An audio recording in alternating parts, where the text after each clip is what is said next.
What do you think the characteristics would be of a really effective and positive relationship between the board of a charity and its executives now?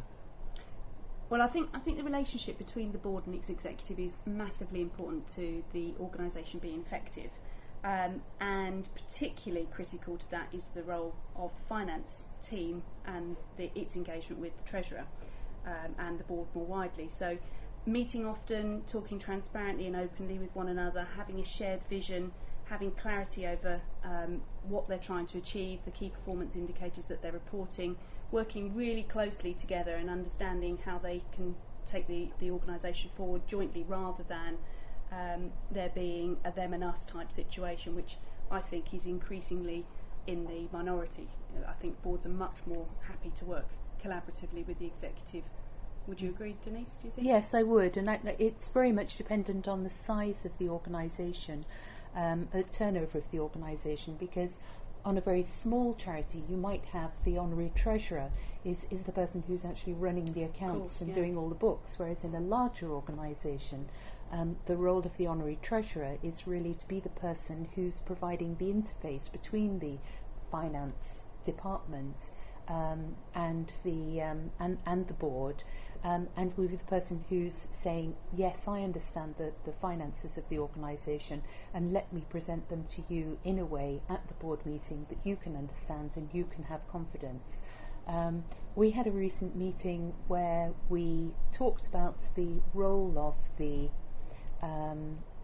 Honorary Treasurer and the Chair, and we had Sarah Phillips from Victim Support who was talking about the role between the Honorary Treasurer and Chair as the Chair of Victim Support, and she was making the point that the Honorary Treasurer was the person who let her sleep at night, that she expected that the Honorary Treasurer and her Honorary Treasurer was meeting regularly with the Finance Department and were then able to repeat back in kind of a language that was well understood, that she had the confidence that that part of the organisation was under control.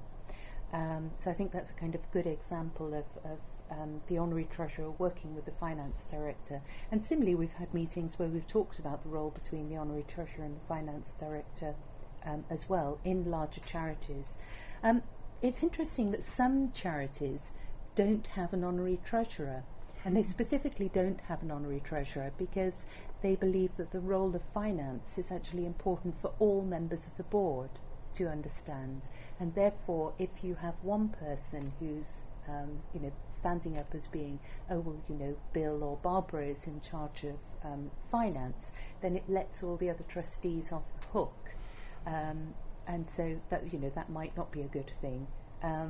But I think with larger charities, it's helpful to have an Honorary Treasurer who's got that relationship with the Finance Director, and they'll often do a sort of double act in the board meetings to present information. Yeah. There's a really interesting point you made there on smaller charities, and the Honorary Treasurer often being the only finance resource, if you like, for the organisation. But that's probably one of the drivers for us changing our name to CFG from CFDG, because absolutely that recognition that the finance function within a charity can be, particularly in smaller organisations, outside the executive, and it may be the link between the executive functions and the board is carried out by that Honorary Treasurer role. Yes, and lots of different ways of doing that. We've been talking recently about the Treasurer role and the confusion that in some organisations the Treasurer is a paid member of staff, or as opposed to the Honorary Treasurer, who tends to be the trustee. But I couldn't agree with you more on the point on the financial skills for all of them. The point I was making earlier on skills generally, I think that all of the board have to have an understanding of the financial position of the organisation and its business model. They need to understand how it operates. And an understanding of charity finance, yes, so exactly. what the SOFA and the SORP is all about, and Quite. So that they may be used to looking at a private sector balance sheet, but they need to understand the terminology of the sector. Yeah, absolutely.